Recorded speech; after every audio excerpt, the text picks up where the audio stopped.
all sort of like, what's going on here? What's going on, you know? People that I dated, I just so how about we'll pour a glass of wine and just start doing it on the wall.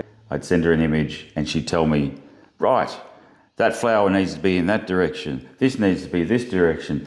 Every day I was directed which way to go. Say what they really think, and this is a backlash because they were beaten to extinction, artistically speaking, for the past 3, maybe 4 decades. Welcome to The Unfinished Line, a podcast about art process and the strange business of making something beautiful. So we're 2 working artists, a painter and a sculptor, and we're having an honest conversation about ideas, creativity and failure and materials and everything that happens in and out of the studio. Some episodes are thoughtful, some are chaotic, and some disappear completely off track. Which is how you would know it is real. So grab a coffee or a tea and step into the studio with us. And welcome to The Unfinished Line. Cheers. Cheers. Cheers. Number 2. Number 2. We can now make our name official of the podcast, right? Mm-hmm. You want to announce it? You can announce it. The Unfinished Line. That's it, The Unfinished Line. I feel like it highlights my art practice quite a bit. Everything is unfinished. I'm very good at starting and continuing, but not very good at finishing. I find like it's a little bit boring, the finishing part of every kind of artwork that I do. So I have to always force myself a bit to, okay, you have 20 something on the go. How about you just spend the week and just tidy things up and finish stuff? Even when you have that gut intuition, that instinct saying that something's finished, 10 years later you could look at something if you still have it. I've got a few pieces on the wall that, that's not finished. There's never nothing finished, anything. Oh, from life, that deeper philosophical perspective, nothing is ever finished. Nothing is ever finished. Our lives are never finished. No. We just kind of disappear into the next, And we should finish today's episode halfway through a sentence. That's how it usually happens, right? Yeah, like that. Anyway, we haven't met for 3 or 4 weeks. What are the news on your side? What have you been up to? Well, yes. Did a great commission for Gosford Gallery. That was fun. Very surreal head and whole piece, 2.5 meters tall. That was fun. Yeah, been to a few shows. Went to a great show Friday night at Gosford Regional Gallery. Stab a painting with a sculpture, it's called. I was fascinated. I had to be there. I ran a workshop that afternoon. I just hung around to the opening, and a lot of people I knew turned up as well. We're all sort of like, what's going on here? What's going on? You know, what is this stab a painting business? And I see it as a catalyst exhibition because all the creatives I knew that went to this opening were all wide-eyed in there with ideas buzzing. We're brainstorming. 6 of us have already thought about a show we want to put together, or because we're inspired by this show. And the dynamic, it's based on aesthetic chess, which is what the Surrealists used to play, where you get 2 people, a canvas, and attack. Basically, it's you do your first move, the next one will disrupt, add to, create the composition. The next one will attack. It's this great game of what they call aesthetic chess until they end up with this amazing composition of work. So collaboration. I've been to. Tell me if that's the same or not. Back in my Russian days, I went to like an art event where 2 artists were painting abstract on a large, like 4 meter by 1.5 meter canvas stretched on the wall. And there was a live music and like nice pleasant jazz, and the 2 artists were like just fusing their brains and inspirations together on a canvas without any words or preconceived idea.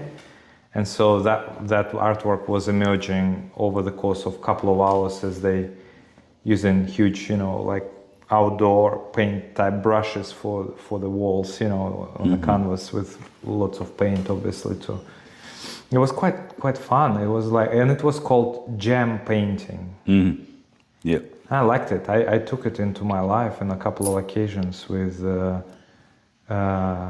my dates, people that I dated. I just so how about we'll pour a glass of wine and just start doing it on the wall. It's kind of interesting because you sort of have this communication dialogue happening on a canvas, and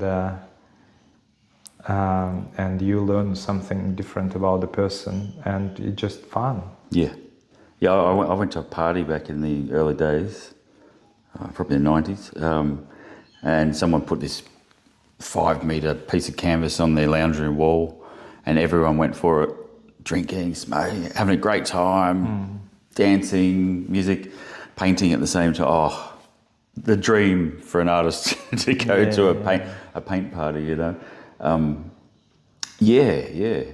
think it's fantastic, it's collaborating on one piece, 2 or more people. Yeah, it's really cool. Yeah, it's more like an unfinished dialogue that happens on the canvas. And from my experience, first is you start very timidly because you don't know where the other person is going. It's just maybe a couple of marks on the canvas or a few lines. And you don't want to put something that sort of trumps over that initial timid gesture. And you start doing it on the side, your own, what you have in mind. And then you realize that you need to fuse together, and you start halfway through, you start amending each other's lines and brush strokes on the canvas.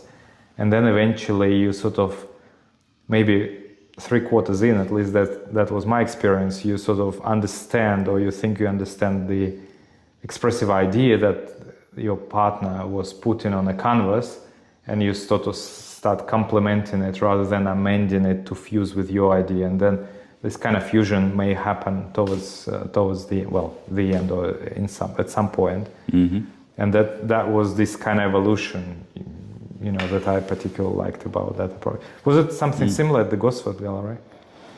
It was. I think it was more combative. I think it was like a war game with art. It was a sculptor and a painter, and actually one of their pieces was called "A Sculptor and a Painter Walk into a Bar." ... That was a great title. But compared to, say, The Exquisite Corpse, so The Exquisite Corpse was another one the Surrealists did, where you have someone draws a piece on the same piece, they cover it over so you can't see it. The next one will continue on just from the little down the bottom bits so you can continue on. You end up with this crazy multi-layered creature or image. That's why they call it The Exquisite Corpse, just bits and pieces joined together, which is heaps of fun.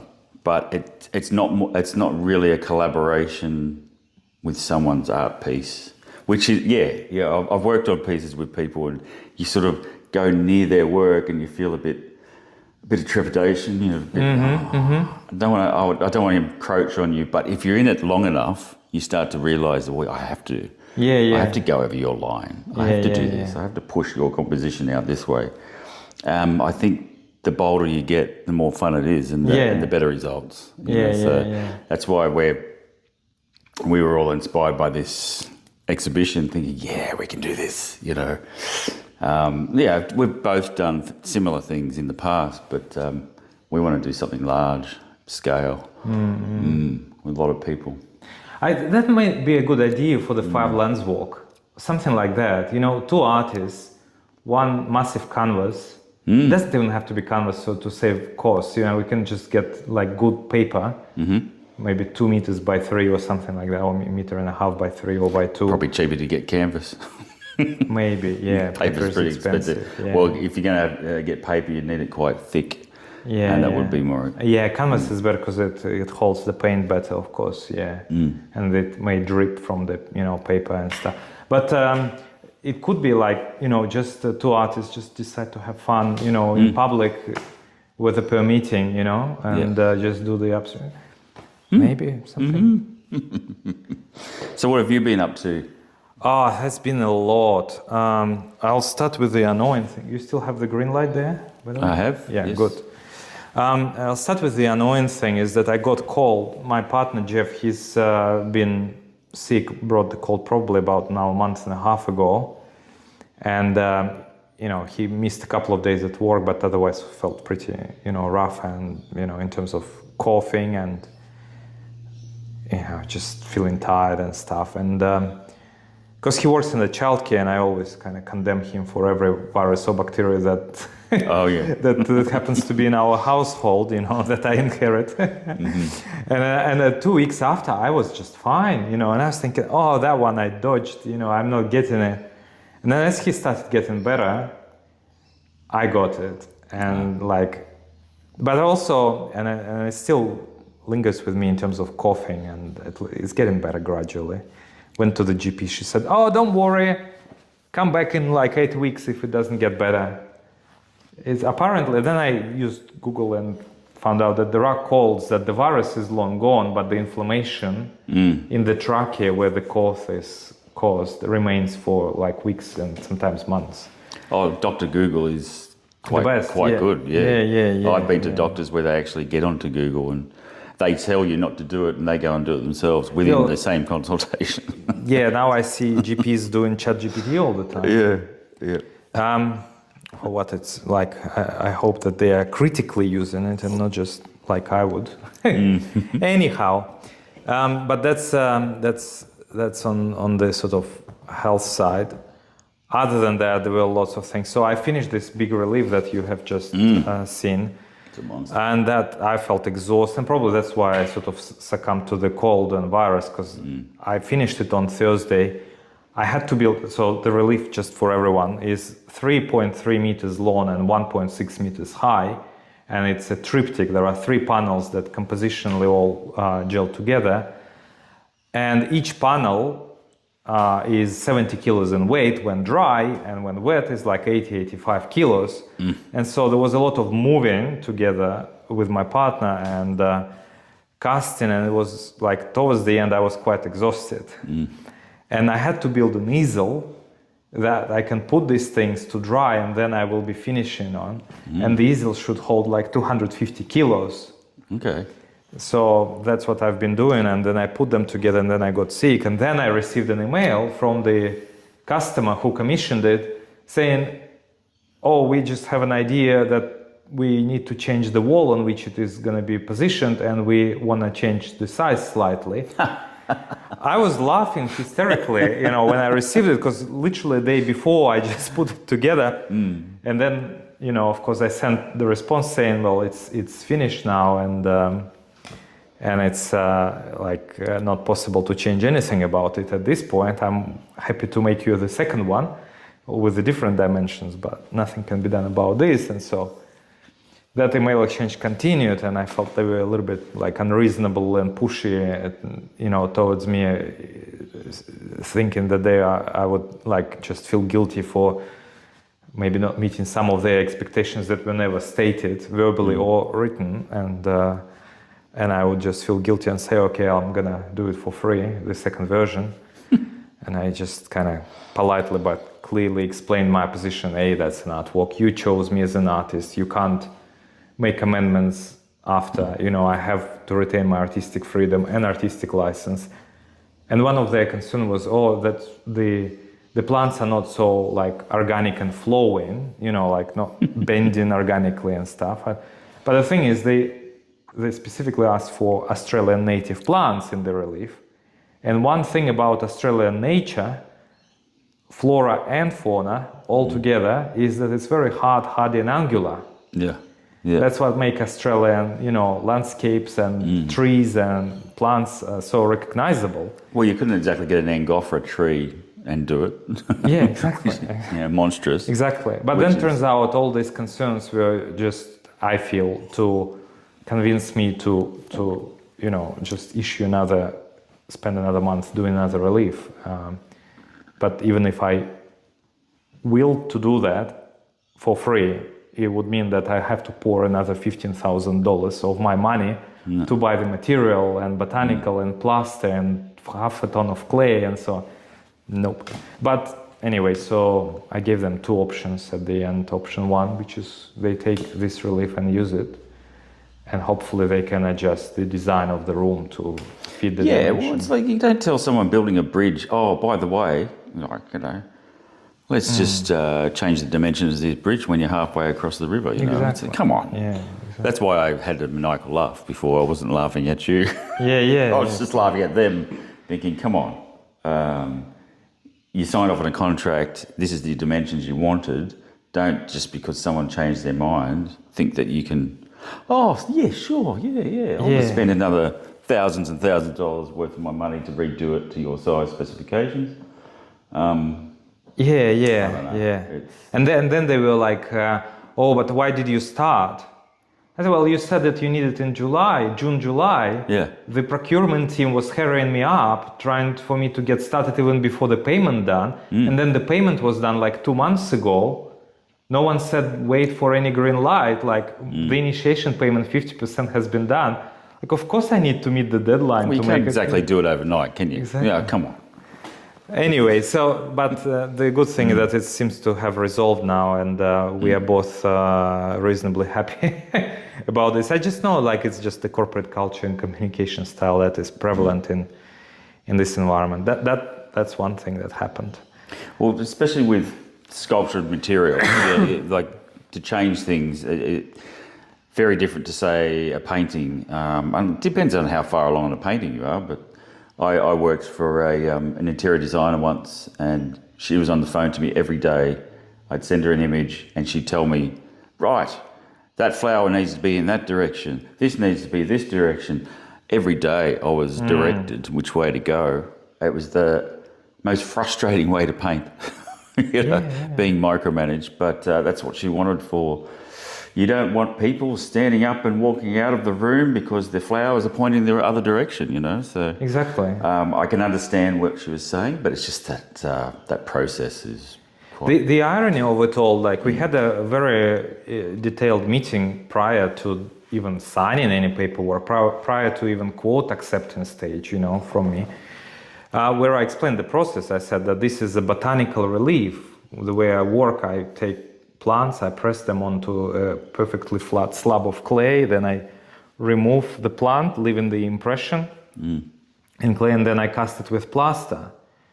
The process between me taking botanicals out of water and pressing them in clay and then casting should be fairly quick.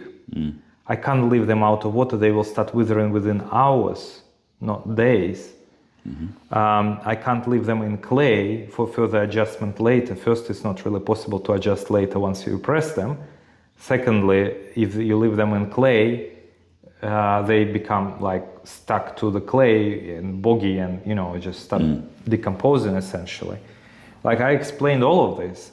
And the most interesting part, which I appreciated a lot during the phone call, is that the lady that I spoke with, she said that, oh, I understand it. I wouldn't want anyone to interfere with your creative process. Right. 2 months later, or 3 months even later, I received that email from her contradicting what she said, you know, like okay. Contradictions are funny, aren't they? Yeah. To put it politely, of course. Yeah, everyone contradicts themselves sometime or other, but it's funny with... okay, yeah, here's a story, yeah. This guy I know, I won't mention names, but I got along with him. He's great, nice fellow. But yeah, he studied, he did his Bachelor of Arts, Visual Arts, Masters, Postgrad, PhD, whatever, became a Doctor of Art. Okay, so So I'd listen to him preach about what art is and what an art should be and what the public should see as art. I let him go round and round and round until he came around this. I could watch the voice move in a circle, and it contradicted him. As soon as he contradicted himself, I jumped. Whoosh! It was great. I love those little games where I just let them go and dig their grave and contradict themselves, and love it. Great. You just got to have the patience to wait for it during the conversation. Yeah. But the contradictions are like, just abstractly speaking, not in relation to the commission. Just, you know, with the Archibald Prize, which I have no doubt we'll discuss. I was thinking, how do I define like what good art is, and why I'm not so particularly happy with the winner. Okay. And then I was thinking, like, to define art is almost like define what it means to be human. You know, it's impossible. Like, you can't really define yourself, let alone generic humanity, you know? Like, there is so much more. And so I think given a definition of what good art is it is gonna be full of contradictions, and it's an impossible task in a way. Oh, because absolutely. It sort of is. And like, I had this idea that to define it, at least for myself, formally, that I would myself will be able to use consistently in my judgment or my approach to viewing art. But then I realized that I can't do that, like, because I would be contradicting myself. If I am to talk truthfully about one encounter or another, I would find things that I like that don't fit my definition of good art, and I would look at them and I think it's good art. You know, but not by my previous definition. Like, I have a lot of examples of that, you know. We'll talk about Archibald a little bit later. I want to say another good thing that was happening over the last 3 weeks is we had another 3 lovely days of working with the model on the sculpture. Came over, me and Sarah, who I hope will join us next round for the conversation here for the unfinished line, and we'll talk about her work and her experience. But we spent 3 fun. I was sick. I was on Lemsip and paracetamol for 3 days, but it was still a great experience. You know, I love working with live models. Very much so. No time pressure. 3 days, 5.5 hours every day. Just 3 hours, then dinner break, then 2 hours. No early mornings.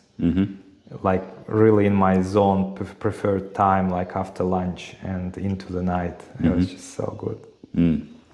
Yeah, it's difficult starting early. Early mornings are hard. Unless you're into a routine, or you're going out plein air painting, for instance, you catch that morning sort of cool air and light. It's I can handle that. But getting into serious work or tutoring, especially, God, I used to start it early. I changed it to midday. It's like civilized time to start some serious work. I'm sure, I know, not just sure, I know artists, like historical artists and modern day artists that prefer morning. I'm not a morning person. I'd rather work till midnight, but I would avoid anything until 12 in terms of my creative engagement, any sort of engagement. When I worked in Moscow, I worked in a company that was headquartered in California, and we had like 12 to 13 hours difference every day. I loved it. I could come to the office by 12, sometimes 1, and finish 9 or something, I can't remember, 8, 9 p.m. I would avoid all traffic going to the office. And Moscow traffic is horrible. Like, people complain about Sydney traffic. This is nothing. And so in the evening I would travel home, you know, drive, or even public transport, a much more pleasant experience. That was perfect. So shall we talk about the Archibald then? Look, Before we go there, let's check the cameras. Okay. See that they're both going still. Yep. Archibald. Yeah. So, the Archibald. Look, shall I start? Go for it. Yeah. Well, I think we should start, like, what's the date today? It's mid-May 17th. The results were revealed when? About a week ago? About a week ago. Yeah. So a fellow artist friend of mine, he was submitted this year into the finalists. Love the little piece he worked on. He's entered about 7 times before, and he got in with a he carved a timber phone and painted a miniature portrait of his daughter-in-law, who's an influencer on Instagram, etc., on TikTok. Oh yeah, it's great. It's a gimmick, you know. Like I think I've watched patterns of how do we all get in there? You know, if you're not in the bubble, if you're not in the right sort of galleries and circles in Sydney, how do you get in there? And I think it comes down to something that's different enough for the trustees to say, hey, can we have a closer look, as they're all parading past. And it's usually, I consider a gimmick, whether it's gimmick in a negative or a positive way, it's usually positive, but it's always some sort of gimmick that gets you in there. I see that was a little gimmick, and it worked well. Another friend of mine got in after 15 times trying to get in. He got in with years ago, painting of an opera singer, and as you walk past, the censor started her singing. So it was a great little gimmick that got in. So I think it's, how do you find something like that to get their attention? But as for so we saw the Packers Prize, which is always a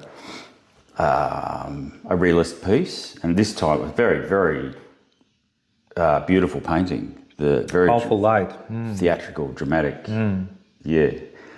The actual winner, well, God, the controversy, if they're out to get controversy, they're doing the best job. You know, I think that this is how it should be, because people talk about it and they argue about it. And it's great. But the problem is, I think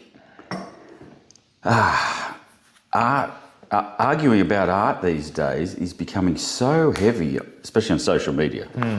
That's why I'm reading this stuff. And it's becoming violent to the point where suddenly your opinion on what you like in art is the only opinion that should be. And it's starting to sound like religion. It's starting to sound like politics. You know, you've got the far right and the far left attacking each other. Polarisation is getting hardcore in this world. And it's gone into, it's always been polarising the art world, but I don't know, it's sort of the art world in Australia. Let's just talk about that bubble. I remember a time years ago that the abstract artists were very attacking the realists, and there were even forums online that I know someone locally that was on there totally picking apart all the realists, saying they were sentimental and passé and blah, blah, blah. Without, you know, I thought, okay, all right. This artist changed her mind over time after doing some figurative work during life drawing sessions. Anyway, but beside the point, back then I was thinking, should I get defensive for the realists? Because my stuff, mostly realism with the surreal twists or etc. So I was thinking, okay, so I did back up a bit, but now it's gone the other way. So there's a few realist painters out there that are absolutely annihilating abstract or naive art or anything like that, to the point where it's violent, like verbally violent. I'm starting to think the other way, going, I might have to defend these, personally, just for myself, I think, no, hang on, what is wrong? We're artists, aren't we? Aren't we open-minded? Can't we realise that everyone has a different way of seeing? Isn't there room for every type of genre out there? There's enough room for us all. Why should we say, that's wrong? It's starting to sound so conservative. Come on. Anyway. I think I have an answer to this. There is something I like about the winner. I understand the naive nature of it. That's his art. I have a great friend of mine who's an amazing naive artist, very prolific, and every work he does is very much his own signature and very honest. And coming back to no matter what genre or type it comes down to honesty. You know, if you're honest with yourself, you'll forge that path through with whatever style you are. There's an honesty in that winner. The winner of the Archibald, there is something honest in it that I saw the glint in her eyes when she was sitting there with him at the opening of the Archibald, and then I saw that glint in the painting, and there was just something going on, you know. I thought, okay, he's got something, he's captured it. And this is what's grabbed the judges, you know. Portraits don't have to be a perfectly rendered, tonal, realist piece, but I have total respect for the utmost skill of the hyper-realist and right through to the abstracts. Let's all just work together, you know. God, do I sound like a socialist and a communist? Well, so be it. So, anyway, that's my little gripe on the whole thing. Yeah, I'd like to respond to a couple of things. So Sure. first, why there is polarization in the art world? I feel it's a backlash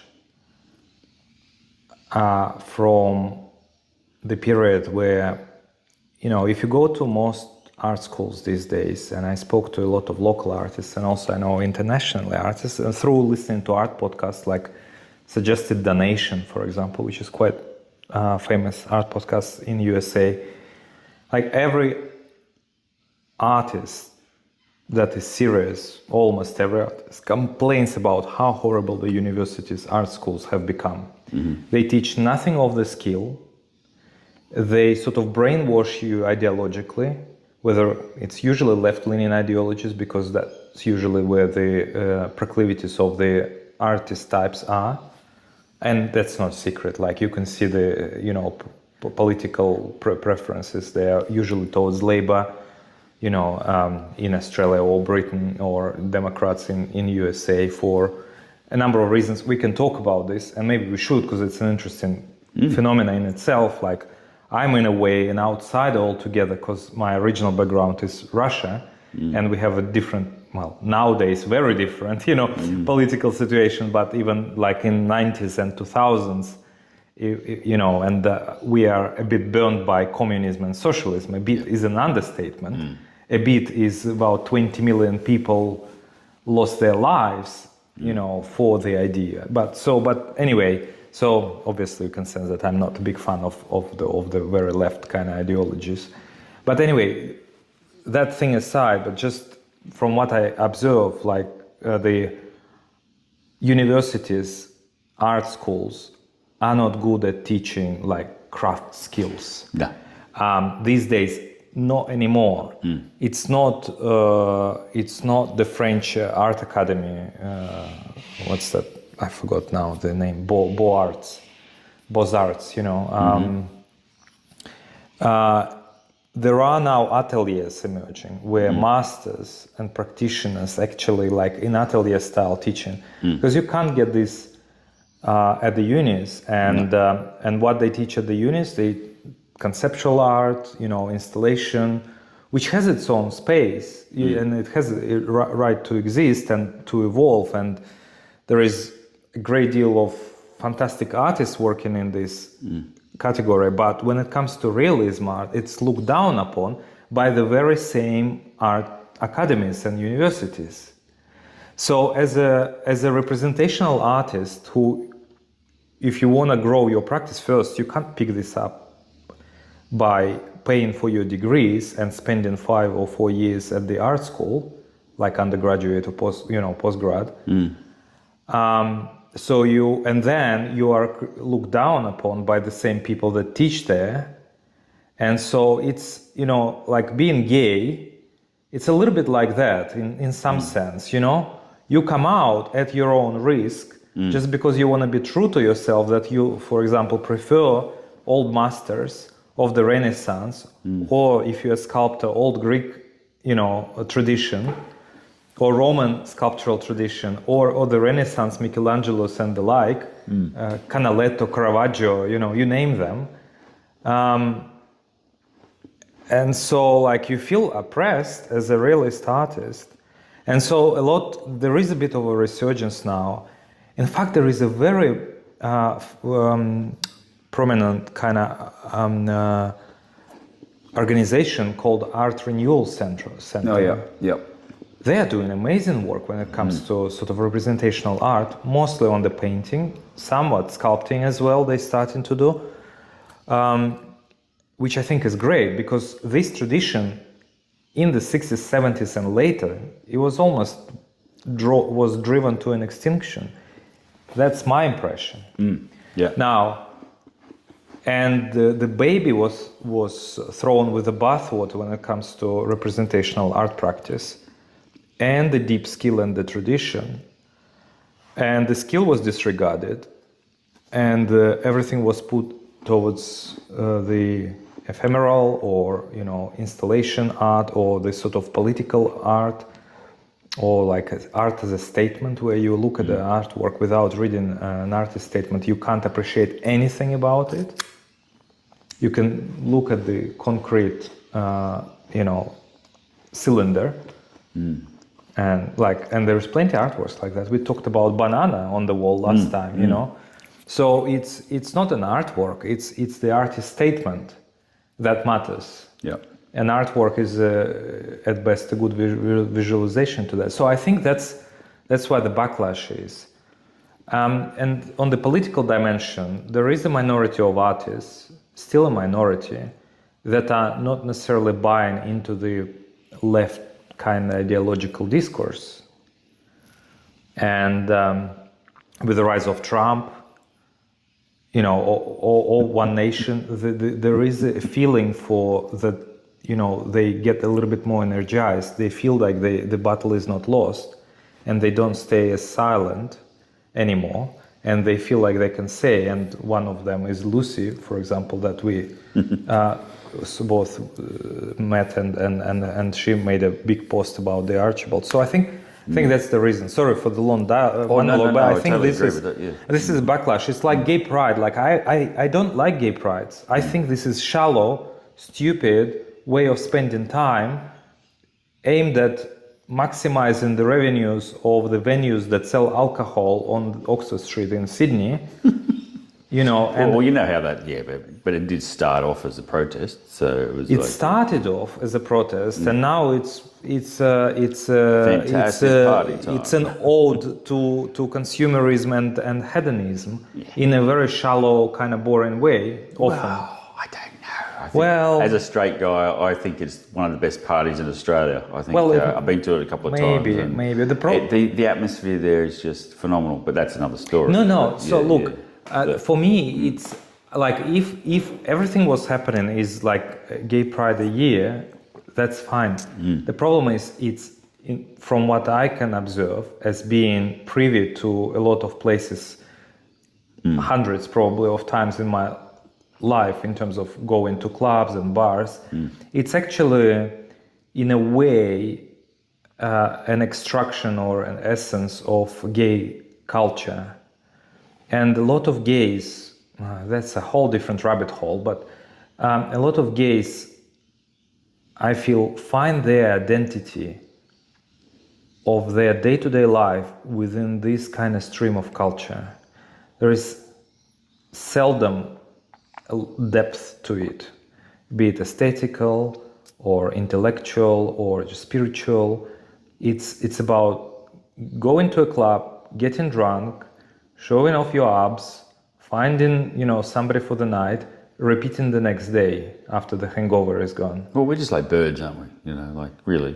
But that's what. Cock up the feathers a bit and try to attract a mate. Yeah, and that saddens me, because there is so much more to being gay or straight than just that. But a lot of, especially younger gays, are caught up in this, and they feel like this is the only way for them to express their kind of uniqueness, sexuality, and So I forgot how I got there altogether, but how did I go there? How did you get there? Yeah. Well, it's anyway, coming unfinished back to, line. The unfinished line. But coming back to the universities you mentioned. I totally agree with what you were saying, because over the years, since the early 2000s anyway, I had I was with this group of artists and we did our own thing. We had 3 spaces, 2 in the city, 1 on the coast, and we were separate and apart from any connection, any hierarchy, galleries. Look, you can't get in there unless you go through the right institutions. Okay, so those institutions were the universities who had in cahoots with the dealers and the gallerists, etc. And like you said, they were teaching conceptual, they were teaching how to think, how to work on this. But what I saw through some of my friends who were going through the uni system was that the teachers were regurgitated students that had come back through with the same ideology and just spewing it back at these students, you know. Sure. I had some friends leave and they were just gobsmacked, and then they were envious of my 2-year diploma I did. We had 9 subjects of practical art in Hornsby TAFE. We had a whole primary school we took over, an abandoned one, studio spaces, big gymnasium for a gallery. We were at the dump getting supplies because there was a lack of resources. One guy was carving whalebone sculpture full scale out of logs. One was using angle grinders to paint with. I was using latex dripping from the ceiling. It was absolutely insane. We loved it. Teachers, there were a few teachers there that actually taught us how to do things, okay? Practical skills. Straight out of high school, that's what I wanted. I didn't want bombardment of the concept. I over years, I developed my own way of developing concept, and I think if I was to go to uni now, I'd love it. I'd just, come on, I can do it, you know. But back then, you know, I think, anyone with going through the lines of, say, Julian Ashton's and things like that. So we're working on realism, and now you've got, like you said, the resurgence of the realists overseas in the 80s up to now and continuing. Has gotten bigger and bigger with skill, with realism, etc. San Francisco, New York, ateliers, Italy.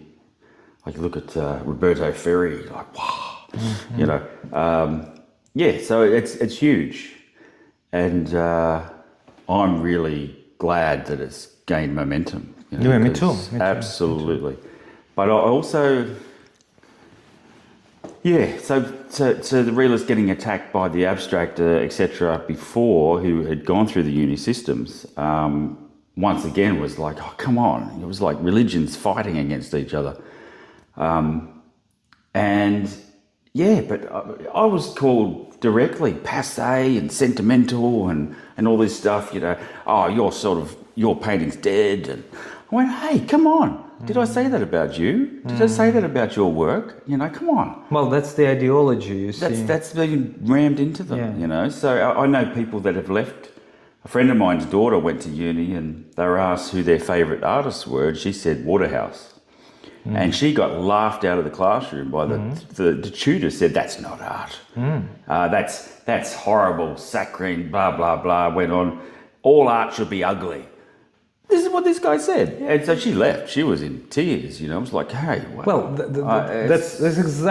you're perfectly illustrating my point. Yeah. There is just nothing surprising at all about people who have a little bit of oomph and bravery now to just say what they really think, and this is a backlash because they were beaten to extinction, artistically speaking, for the past 3, maybe 4 decades.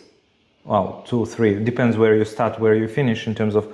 But it's a little bit like. That's why I went into the gay culture. It's a little bit like that, you see. Yeah.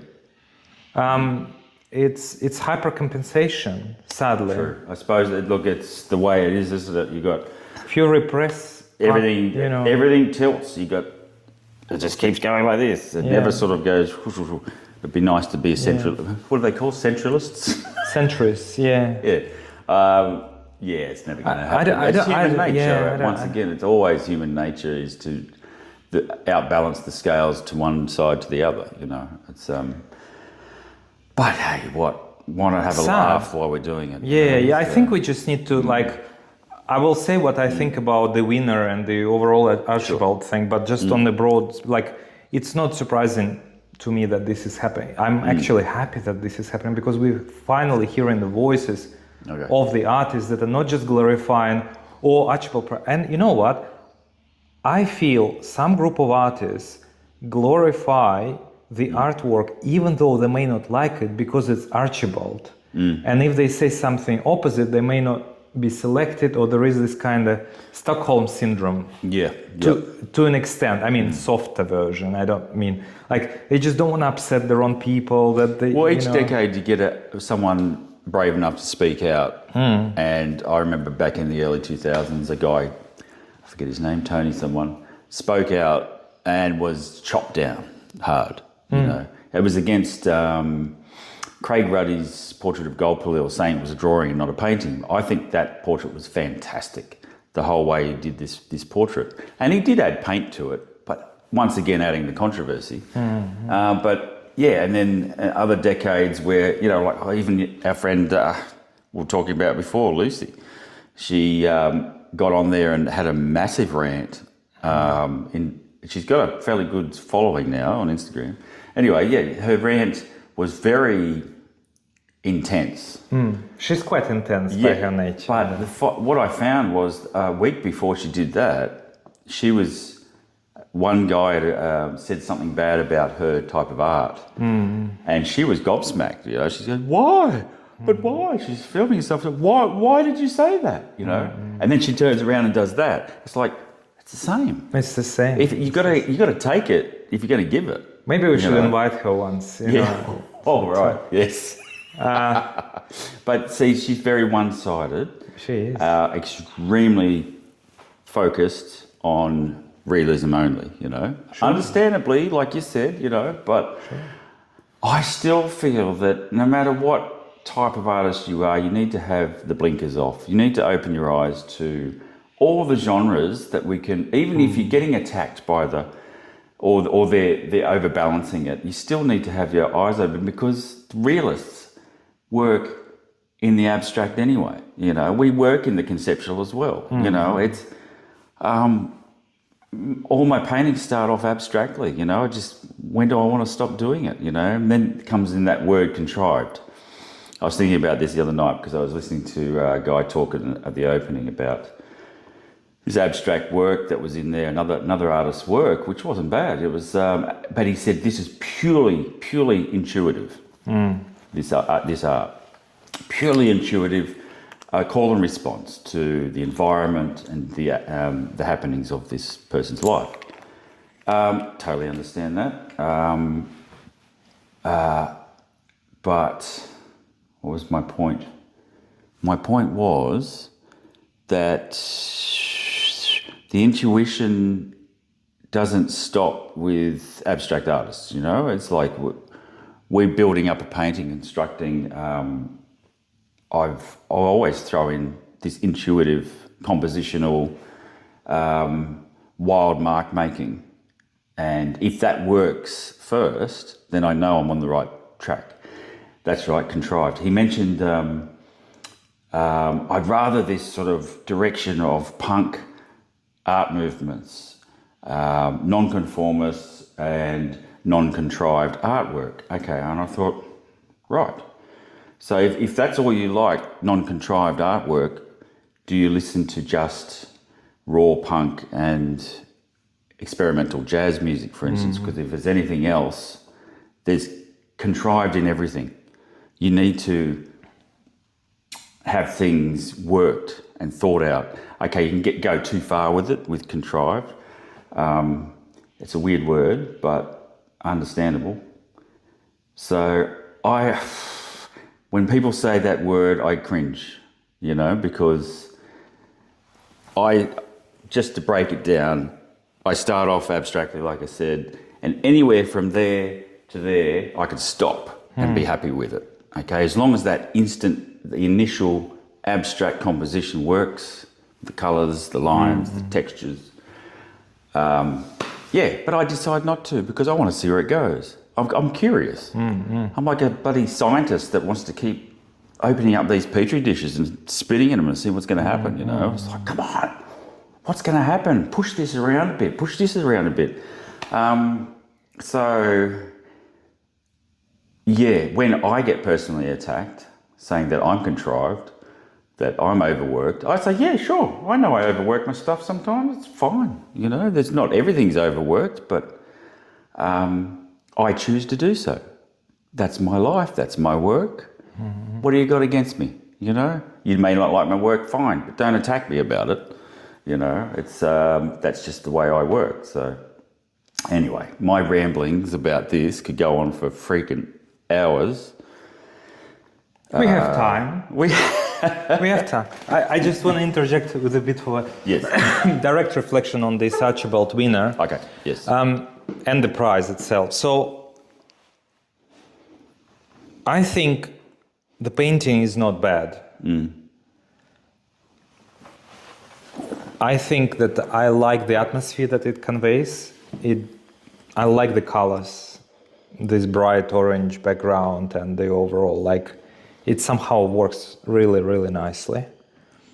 It is naive, and that the side that I think there could be so much more depth and subtlety about it if it was less naive. But that's my personal kind of, hypothesizing about it. It does convey Aboriginal spirit in it, the way I experienced it with my short, 6 years in Australia. I think it's not bad. My question is it the number one amongst the shortlisted? And I would probably say no. Yeah. So I don't want to say, oh, this artist is horrible. Like, I looked at his other works and he's very consistent, honest, his style, fine. Just Archibald to me is about excellence in artistic expression. That to me includes the techniques and the subtleties, and not just the artist statement with a bit of illustration to it, even if it is a good and powerful illustration. So I think that's that's why I wouldn't choose that as a first prize for the Archibald. And the Pucker's prize to me is one of the good candidates.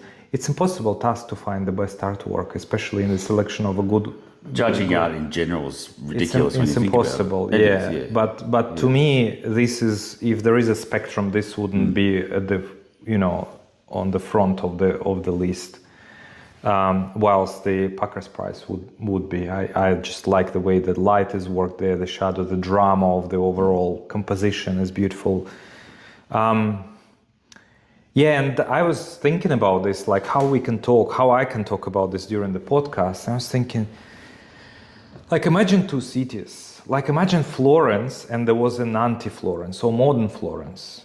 The Florence, well, we talked about Italy.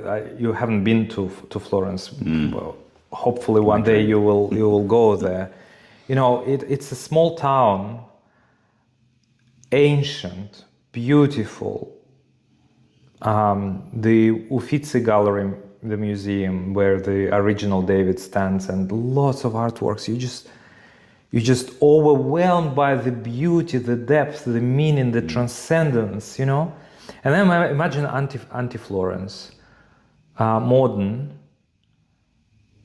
constructivist, maybe some brutalist architectural buildings.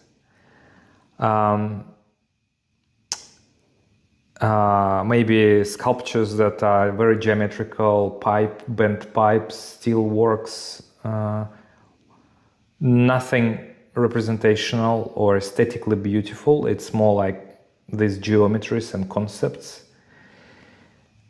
I don't think, even if you put all your effort to select best conceptual art works of the last half a century into this second Florence, maybe 20 kilometers away from the original Florence, you would get as many tourists there.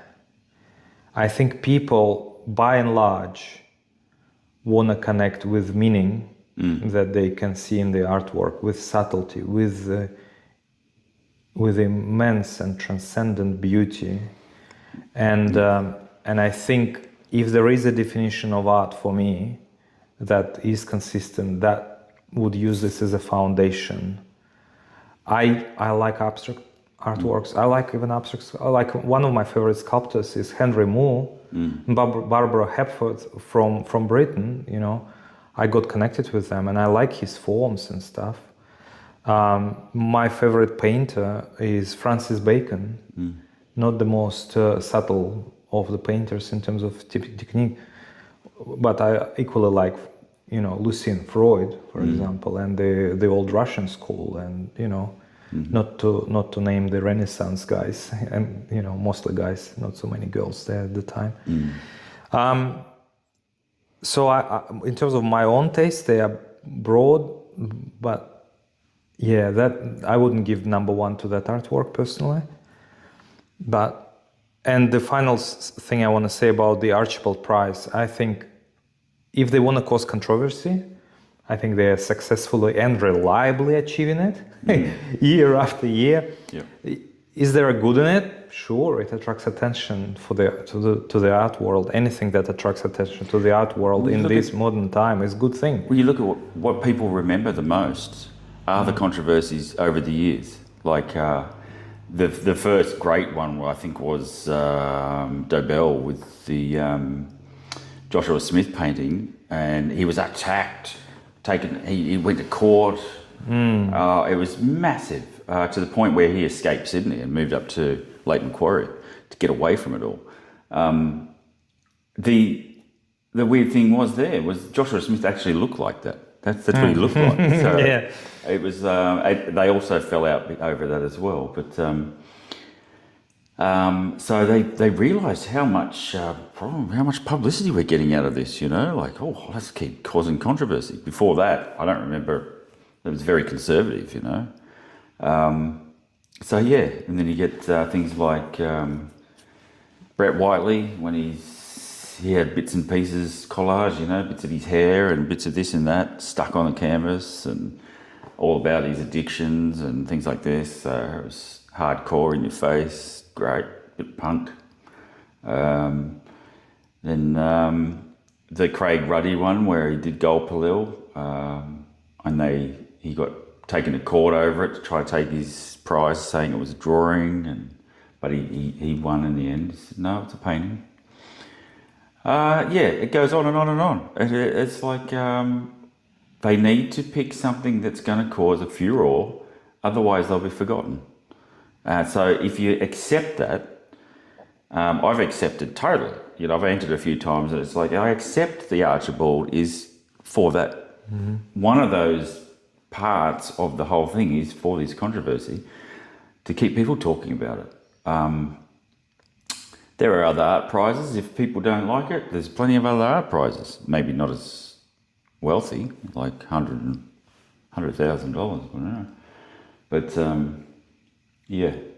I was also thinking about the check of 100,000. I wonder what's the annual budget for the prize, and I bet it's at least a few $1 million to fund the war, the committee, the press, the publications, everything. Wow, yeah. And they spend only 100 grand on an artist. Yeah. And they spent a few million for the, you know, all the internal kitchen, you know, and the big banners that are out the front. Yeah, if not tens of millions. I was thinking like, surely you can give like 50 grand to every finalist, you know? Yeah, right. Wouldn't that be nice? And match the Winnie Art Prize and the Win and the Solomon. Yeah. Match them all, you know. Or maybe even give 10 grand to the finalist and 50 grand to everyone else. Finalist benefits from all the publicity. Oh yeah. And everyone else will just get some money, you know. But the budgets for the Archibald is, I don't know. I didn't research. Maybe I should look it up. Maybe it's public information. I wouldn't be surprised if it is few tens of millions of dollars. Whilst the artists get just... So you see, there is a big industry behind it. They invite controversy, which to me, I don't like that goal. I mean, I can accept it, but I think there needs to be more honest, Well, I think goal. I sort of like it now. Like in the past, I was a bit iffy about it, but now I understand. I think, look, everyone talks about sport and business and blah. It goes on and on and on. I watch the news. You get half an hour of sport, but when the Archibald's on, suddenly everyone's talking art because there's something going on. Let's talk about the controversy. It goes on and on and on for weeks. Great. We're in the spotlight for a while, the artists. That's true. Okay, fine. And then the general population start talking about it, put their opinion out there, and it's like insane at the moment, listening to, watching all their comments, etc. Maybe. But, yeah. Look, look, last year's winner, I love that one from last year's win, the Archibald. And that was a surreal sort of piece, like a realist representation of an artist, of her friend, artist friend, and but all the surrounds within. It was a narrative piece. It was really well executed. So yeah, they juggle it around a bit. So I think everyone sort of gets a chance. It's I don't know. I think it's a bit sour grapes. Some of the opinions out there that are like the hardcore ones. Attacking, like with some of the vitriol that I've come across online is just, wow, they're really, and they'll try next year for it as well. And if they get into finalists, I don't think they're going to get on there and go, oh, fuck the Archibald. No problem. No. That's human nature. Yeah, it is human nature, isn't it? It's, but yeah, so art competitions, yeah. You try, you spend your money, you get into some. Yeah, you spend more money on that. But, I've been in a few and sold my work during art competitions, which is good. I haven't won one yet. But just getting in the finalists of the Archibald is like, suddenly your career will go up a notch. But even the salon, like the Salon de Refuses, like up at SH Irvin Gallery, I'm going to go and see that one. Apparently it's just as great as the Archibald, I should. Process. Yeah, I'll go definitely. Go and see that one for sure. But, Shall we take a small break? Sure. Yep. For the toilet and check the cameras and stuff like that? Okay, so I think we've dissected the Archibald Prize. Yeah, I think. Enough. We put our little 2 cents in. So yeah. Maybe we should invite Lucian to see. Oh, wouldn't that be fun? It would be fun, yeah. Yeah. And she's very, very fiery lady. Tell me about this painting of yours. Yeah.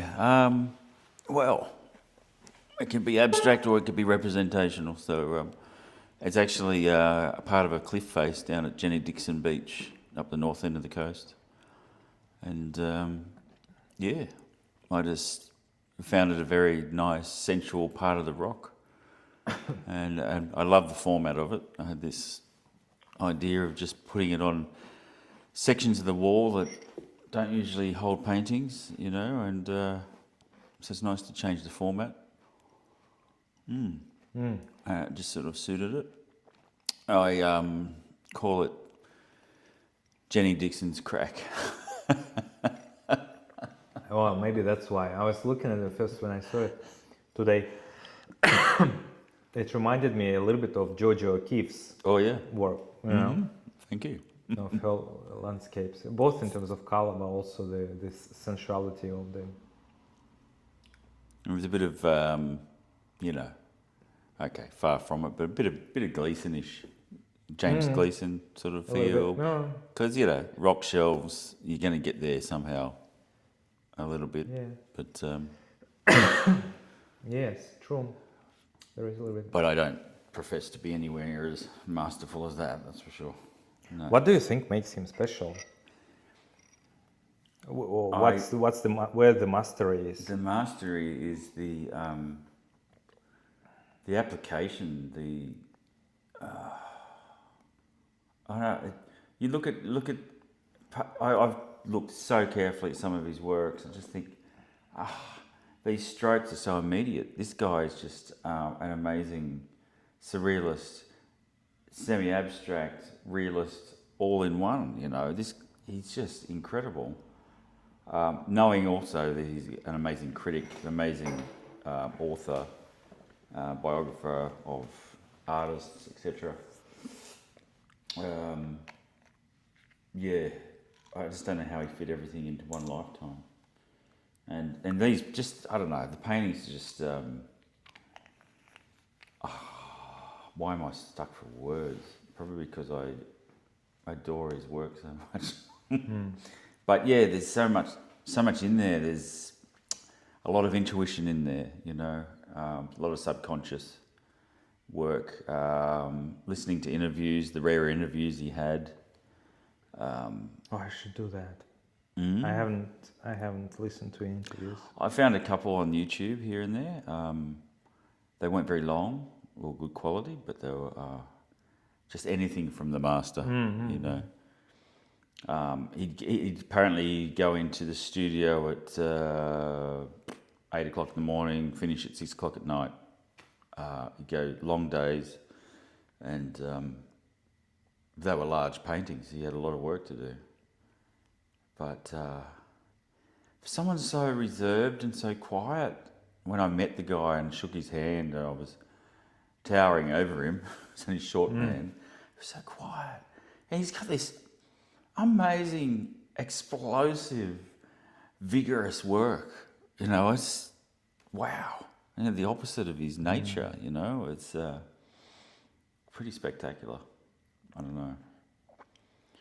So yeah, I strive. I think, but yeah, looking at technically his work, I don't know what tools he was using, with just brushes, or he's using scrapers, he's using knives, he's using everything to get these textures on there, big, thick, gnarly textures, and then off into these beautiful, smooth, sort of liquidy sort of areas, and then you come down after this big mass of craziness going on, you come down to this very serene, hyper-realistic landscape, you know, like, so he's doing it all, the components. It's a symphony, and this symphony just goes on and crescendos and comes down and around, and it's yeah. And he combines both the angels and the devils in one artwork, which is amazing. You see the darkness and the serene beauty in one square inch. Absolutely. Which is amazing. And I personally love his colors. I like bright colors generally, and I love his color palette. The blues, particularly the blues and the oranges that he often combines, which don't always go together, but he manages to resolve them one against another so lovely. Yeah. I remember going to his James Gleeson's retrospect back in the 90s at the Waters Gallery in Sydney. That's where I met him. He turned 80. It was his 80th birthday as well. And seeing them just in this one space blew my little mind. Yeah. I'd just come out of art school. I was with a bunch of friends, and I said, I've just got to meet him, you know, say something. So I shook his hand, and it was like this soft leather hand, leather but soft, and he was so gentle. And I told him that I'm an aspiring painter and I love his work, and I come from the Central Coast. And he goes, "Oh, my old stomping ground." And that's where, Terrigal was when he used to be there in the 1940s. His parents had taken him around the rock platforms, and he just fell in love with that whole sort of environment. So yeah, I've got a real connection to his stuff. The first time I saw a painting of his, 1990, Art Gallery, New South Wales, walk in the foyer, and right at the end of the foyer was one of his works that in their collection. I stood there speechless, 15 minutes. What is this? I felt like I'd gone to church, you know. This is yeah, so that's the first time I saw his work. So I was hooked. You just your experience with that painting at the gallery reminded me of my experience of seeing Francis Bacon's The Three Studies at the Base of the Crucifixion. Do you picture that artwork now? Oh, I think, yeah. It's a very macabre, three figures with teeth and, you know, like, oh, yeah. Yeah. Well, darkness in paintings. It's funny because you hear darkness in music, and a lot of the highest art, being, you know, opera and classical, it's just full of tragedy and full of melancholy and full of darkness. Full of pathos, and lightness, you know, because you've got that, you need the contrast, you need darkness to see the light. And I see that in paintings. I gravitate towards ones that have darkness and light at the same time. It's the amount of times I've had people comment on my work, you know, they just say, "Oh, you're very dark." I'm going, "Oh, I don't know, maybe, yeah, maybe it is." I'm sort of glad they've seen that, but they say it in a negative way, almost, you know. It's like, I'm sorry it's not colourful enough for you, but it's, I'm not sorry as well, because I'm true to that. Maybe it's the music I'm listening to, you know, but no, it's not. No. It's just the way I am. No. I that's the, like, can a still life, like floral still life, be as profound as, say, for example, some of the great paintings, say Sistine chapels and stuff like that? Probably not. We can't quite relate to this in fullness. We need this, as you said, contrast between the glory and the abyss, you know, the hell and heaven, the darkness and the light, the demons and the angels. I mean, they could be amazing artworks, they're amazingly beautiful, but they may never be profound, you know. Yeah, and Gleeson's artwork has this profound depth to it, you know. It's almost like biblical, eternal. There is something from the before time, you know, something from, like, something that powers the life itself, you know, the thing that we are afraid of and we don't like thinking about it. It's there in the painting. The nightmares, not because they are violent, but because they are unknown. Yeah. It's the fear of the unknown. Yeah. And that defines the depth of his work, I think, a lot. It's this unknown thing. Oh, what is it there? Like ghost, is it a ghost? Is it like, you know, something like, because, I mean, people have to see it to understand what we're talking about, I think, but... yeah, maybe you could flash up a couple of yeah. images into the, if you feel like it. I will, yeah. Yeah. It's interesting because when I was a child, I had this recurring nightmare. I lived at the top of a cul-de-sac. I was about 10, so I always had this recurring nightmare. I was sitting there on the grass looking out into the distance, and this chaotic sky of rising sort of creatures and images, and then this huge, oversized monster started striding up the road towards me. And I was so frightened, you know, in this dream, and he'd throw a tennis ball at me, you know. Doesn't sound very dangerous, but yes. I was just, so I'd have this image in my head for so long, and then, you know, 20 years later, here I am drawing it all, wondering where it was all coming from, realising it was relating to those dreams in a way, you know, or some of the things I'd seen as a child, and I suppose that's where I gravitated towards people like James Gleeson, Salvador Dali back then. All the greats. I think Dali, I mean, he's great, but I find there isn't enough depth to his work, like Gleeson has. To no, me, absolutely, no, yeah. Gleeson no, is totally agree. Gleeson is this kind of much more serious artist. Well, Dali was, I suppose, he was the poster child for the artist of that era. You know, he was. I know he mentioned he spent 6 months painting and 6 months PR, like out there in New York with Gala and doing all the walking around with the cane and the hats and the anteater down the streets, and so it was all the performance part of it, which gathered his mystery. And like what a fun sort of situation, but I don't know. And Dali's later work has completely changed from his surrealist period. It's still surrealist, but not really, in a way. Mm-hmm. We've seen those later prints that he did, like lithographies and stuff sure like that. I have. I went. Like chicken, it's a little bit macabre and dark, and but not. Yeah, no, that surrealist period, the oil period of Dali, I prefer much more than the later works. Yep. So who's your go-to sculptors? Say someone that moves you more than anything with sculpt. Oof. There is, I don't know, it's sort of hard for me to find the sculptor. I sort of find different. You see, the problem with sculpture and why it stands apart from painting is because you can't really create as much illusion in it.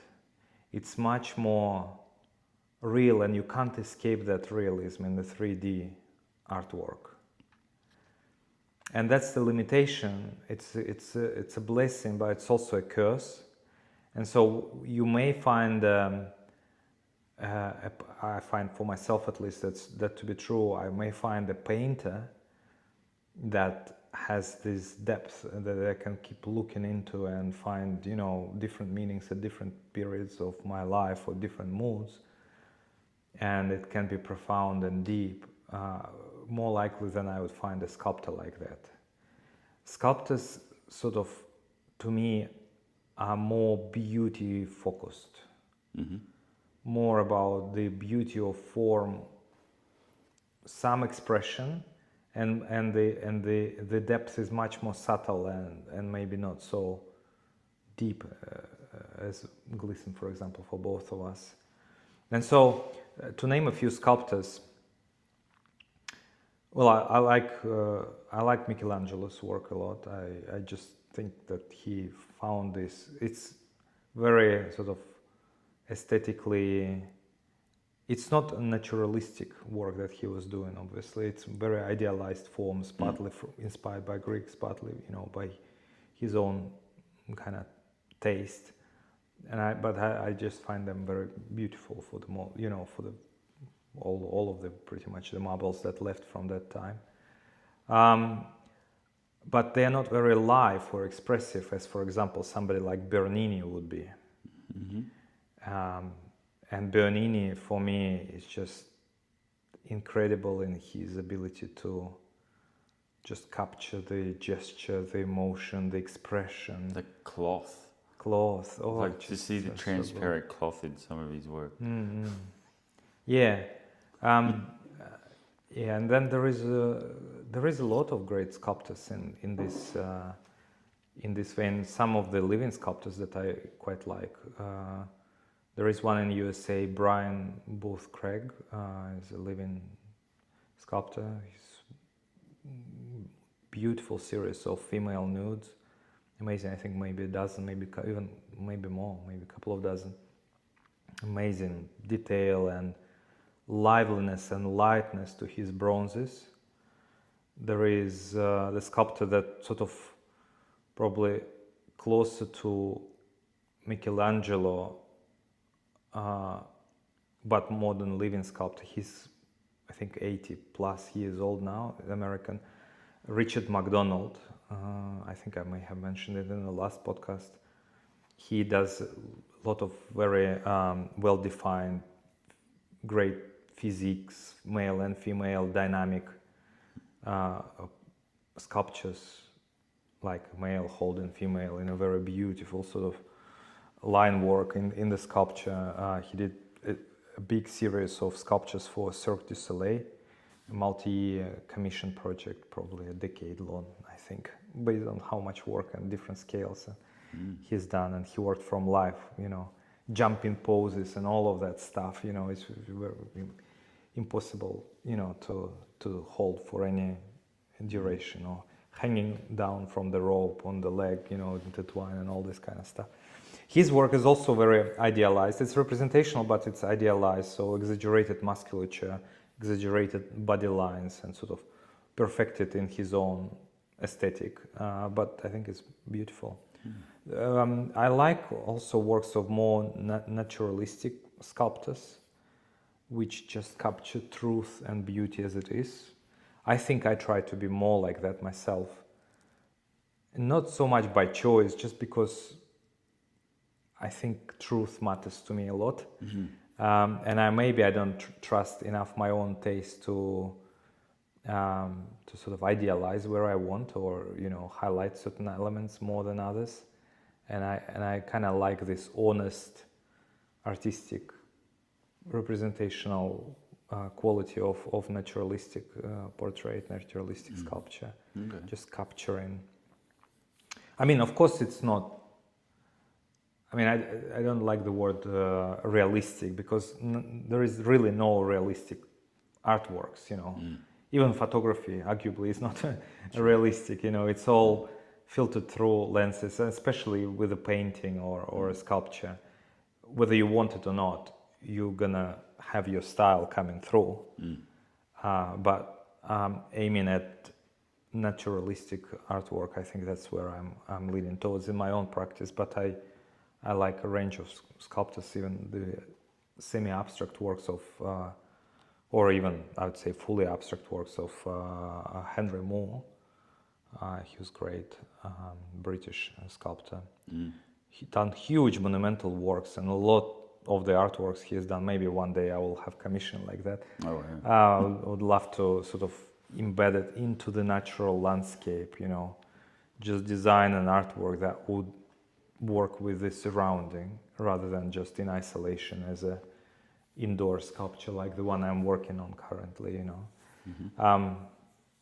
That's very inspiring. Barbara Hepworth. There are some sculptors. What's his first name? Naum Gabo, a Hungarian sculptor, and he used a lot of wire and sort of geometrical shapes. But he was able to achieve very interesting aesthetic effects with that. And that's one of the things I mentioned kind of flippantly and kind of dismissively, maybe even when I talked about the sculptors that bend pipes and connect geometric forms together. And often I don't find this work aesthetically interesting or even aesthetic, period. But that guy, Gabo, I think his name is now, anyway, Gabo is his surname. I may correct myself later in the video if I'm wrong. Hungarian sculptor, he was just using strings and wires and connecting, like he would carve, for example, something out of a stone with an arch, and then he would use ropes and wires to just kind of create this internal tension in the sculpture. And that was aesthetically really, really nice, even though it was in sort of Bauhaus, a little bit post-art deco kind of style. And he was a very diverse guy, but he stayed true to certain aesthetic beauty even within these very, very simple geometries that he used. So I have kind of broad range. I don't think I would say there is this sculptor that is my single go-to place. No. I think they were, I mean, as people, Michelangelo was amazing. Like if you read about his life and his poetry. And have you read Irving Stone's novel Agony and the Ecstasy? No. Oh. Even for a non-sculptor, I had marble frenzy after reading that. Just the way, the visual description this author can put across. I was salivating over marble, just thinking about it visually. Great book. I'll bring it to you. And maybe I'll even get an audio book and I'll listen to it while sculpting. Yes. I often do that. Good. Yeah. No, I'm reading another book, Irving Stone, Depth of Glory, about Pissarro, Impressionists. I read it back in the 90s. I'm just rereading it now because I just love the first half of it where he's going through Paris in 1840s, meeting Courbet and Corot. It's just rich with these artists in Paris at that time. I'm definitely born out of my era. I should have been in that time. So yeah, I tend to romanticize a bit with a lot of stuff. And coming back to portraits, you were talking about before, being you like truth, you know.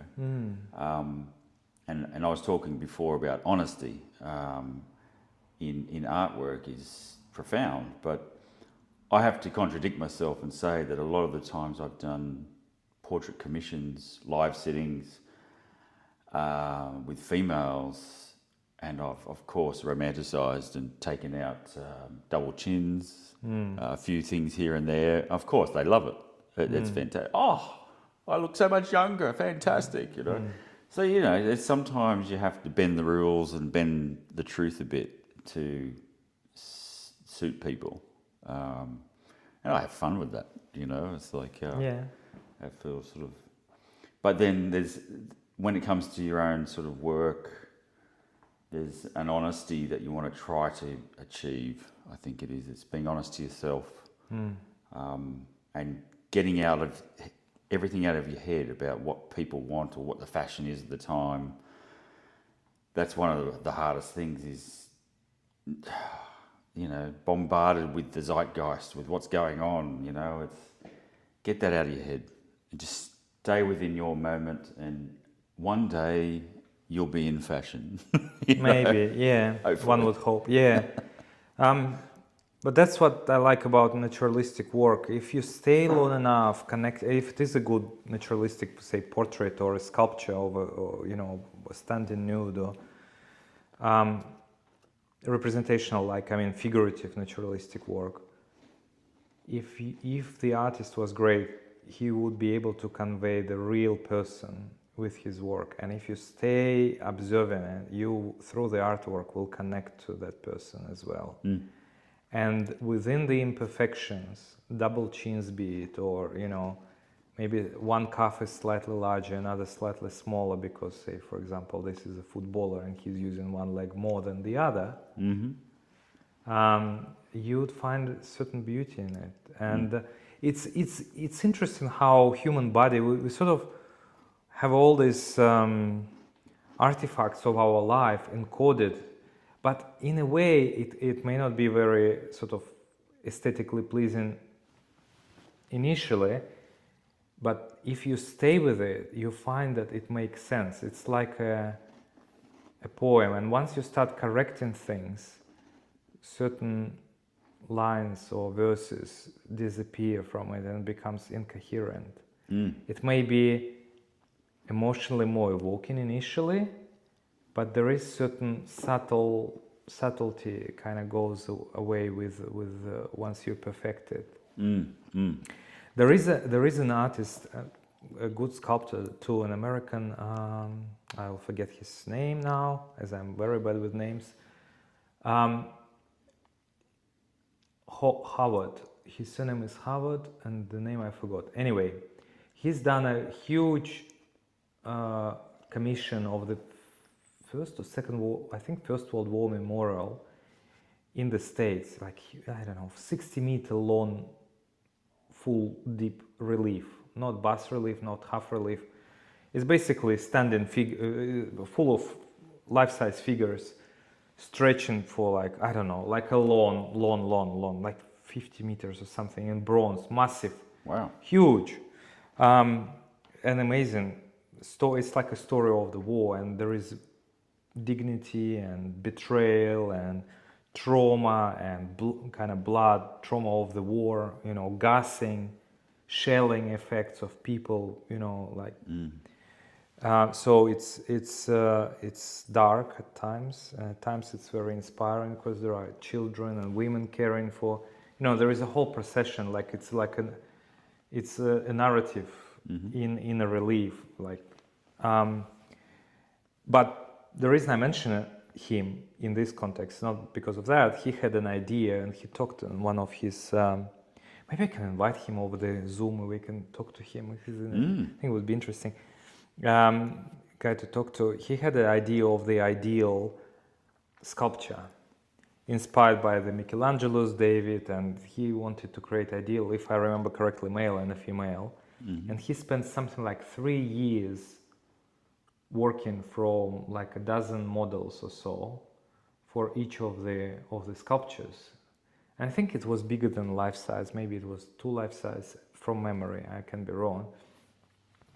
But I mean, they are in a way beautiful sculptures. So he picked all the best elements to his taste from different models, collaged it into one sculpture.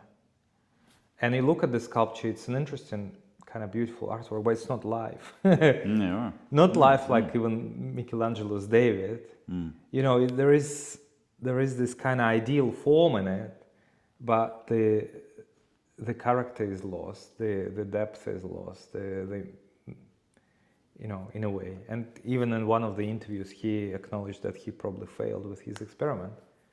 But isn't it great to allow a few years of your life to try to run such an experiment, only to find out that you fail and that's not the right method? Well, yeah, that's part of it, isn't it? Failure is good lessons. Unless it's an epic failure of 2 years' work, and how do you come back from that? You need to take something out of that failure to make it worthwhile. I'm sure he did, and I'm sure, I hope that he found the right home for the sculpture. I mean, they're beautiful sculptures, but with the striving to achieve ideal body in the human form, in the sculptural representation, something got lost. Yeah, right. And so in a way you have to stay true to your model, at least to some extent, you know, so that you preserve, because we know that through life drawing. Yes. You know, like we had a model once who had, unfortunately, she got herself plastic boobs. She had inserts, she had silicone for her boyfriend at the time. And then he left her. So she was left with these very bulbous breasts. And we were drawing her one time and she's laying on her side and they're still standing upward. There's no gravity. Yes. So everyone's drawing looks wrong. And you have to explain to people, but that's how they were. And it comes that line out of the Frida Kahlo movie with Salma Hayek when she says to Pat Zorney, she goes, yeah, he's painting a model. And she goes, where's the gravity? Yeah. Where is the gravity? Gravity. Yeah. So that sticks in my head, and I think, yeah, you need to put all the gravity. You need like when Janet Cobb talks about at life drawing with older models, and the flesh and the skin starts falling from the bones. Wow, it's such an aesthetic thing. It's a beautiful thing. Beautiful. It is, and when you do that, you realise how beautiful it is. Yes. Yeah. So that's where that honesty can really come out in a positive, without trying to do a superficial, like you said, idealised form. You know, it's there's times for idealised forms, like sometimes, you know, like for certain lowbrow sort of work, you know, like it works for that, for characters and stuff like that. But in general speaking, for art.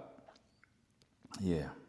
And the interesting thing, we are not very good, at least I haven't seen artists that are very good coming up with, you know, authentic, unique characters out of their mind, you know. There is always a reference in mind, whether it's photographic or better still live model posing for an artwork.